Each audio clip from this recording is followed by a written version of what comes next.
জি, আসসালামু আলাইকুম শাইখ। ওয়ালাইকুম আসসালাম রহমতুল্লাহ বরকাত। জি। আমি চাঁপাইনবাবগঞ্জ থেকে বলছিলাম শাইখ। চাঁপাইনবাবগঞ্জ। জি।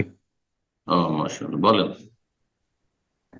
জি, আমার প্রশ্নটা হচ্ছে, হজের সময় বিশেষ করে আপনার তাওয়াফ ও হাজরে আসওয়াদ চুম্বনের সময় ভিড়ের কারণে নারী পুরুষের গা ঘেঁষাঘেঁষি হয়ে যাওয়া বা ধাক্কাধাক্কি বা অশোভন স্পর্শ অনেক সময় হয়ে যায়। এই পরিস্থিতিতে আমার প্রশ্ন হচ্ছে যে এ ধরনের আচরণ কি গুনাহ বা জিনার পর্যায়ে পড়ে? শরীয়তের দৃষ্টিতে কতটুকু গুরুতর? এভাবে অপ্রীতিকর পরিস্থিতির মধ্যে পড়লে কি হজ সঠিকভাবে আদায় হয়েছে ধরা যাবে কিনা? আমাদের করণীয় কি? এটা যদি একটু বলতেন, জাযাকাল্লাহ খাইরান। আমাদের করণীয় হয়েছে যে পুরুষরা কাবার কাছাকাছি থাকার চেষ্টা করবে, কিন্তু মহিলারা বা যাদের সাথে পরিবার আছে, ফ্যামিলি আছে, তারা পুরুষরা যে কাবার কাছাকাছি থাকছে তার থেকে দূরে হয়ে তারা তওয়াফ করবে। এটা হচ্ছে নবী সাল্লাল্লাহু আলাইহি ওয়াসাল্লামের নির্দেশ। নবী সাল্লাল্লাহু আলাইহি ওয়াসাল্লাম তার সহধর্মিণী উম্মুল মুমিনিন উম্মে সালামা রাদিয়াল্লাহু তাআলা আনহাকে বলেছে, তুফি মিন ওয়ারাইন নাস ওয়া আনতি রাকিব। তুমি পুরুষদের, পরে পুরুষরা যে ঘুরছে, চক্কর লাগাচ্ছে, তারপরে তুমি তওয়াফ করো। মানে পুরুষদের মধ্যে একাকার হয়ে যায়।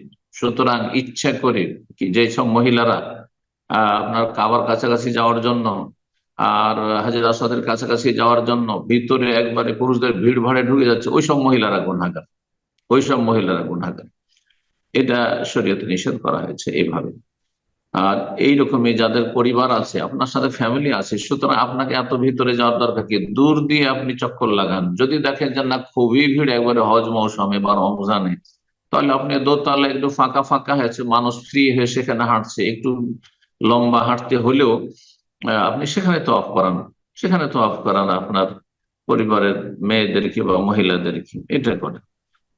আর তারপরে অনিচ্ছাকৃত একটু দূর দিয়ে যাচ্ছে, হ্যাঁ, তারপরেও যদি অনিচ্ছাকৃত ধাক্কা লেগে গেল মহিলার পক্ষ থেকে, অথবা কোনো পুরুষ অনিচ্ছাকৃত গায়ে ঘেঁষে গেল, তাতে গোনা হবে না ইনশাআল্লাহ। কারণ এইটি হচ্ছে ইবাদতের জায়গা। এখানে প্রত্যেকের ইমান এবং অন্তর আল্লাহ অভিমুখী থাকে সাধারণত, ব্যতিক্রম খুব কম। সুতরাং এখানে যদি এমন কিছু হয় যে অনিচ্ছাকৃত এমনটা গায়ে ঘেঁষে গেল, তাতে আল্লাহ রাব্বুল আলামিন ধরবেন না। জি। আল্লাহ রাব্বুল আলামিনের বিধান যে তওয়াফের দিয়েছেন, নর এবং নারীর, আল্লাহ জানছেন যে কিয়ামত পর্যন্ত ভিড় ভাড় বাড়বে, আর এইরকম হবে, লোক সংখ্যা বাড়বে।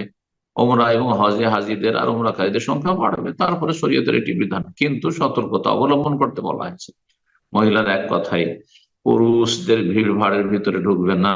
ঢুকলে, ইচ্ছা করে ঢুকলে গুনাহগার হবে।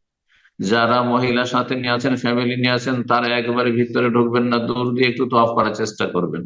তারপরে সাথে যদি আপনার ভাই বেরাদার, আপনার শ্যালক আছে, আপনার স্ত্রী আছে, শ্যালক আছে, আপনার ছেলে আছে, তাহলে একটু মহিলা মানুষকে চারিদিক থেকে একটু ঘেরে সযত্নে একটু তওয়াফ করাবার চেষ্টা করবেন। না হলে যেমনটা বললাম যে দোতলাই করবেন। বারাকাল্লাহ ফিক।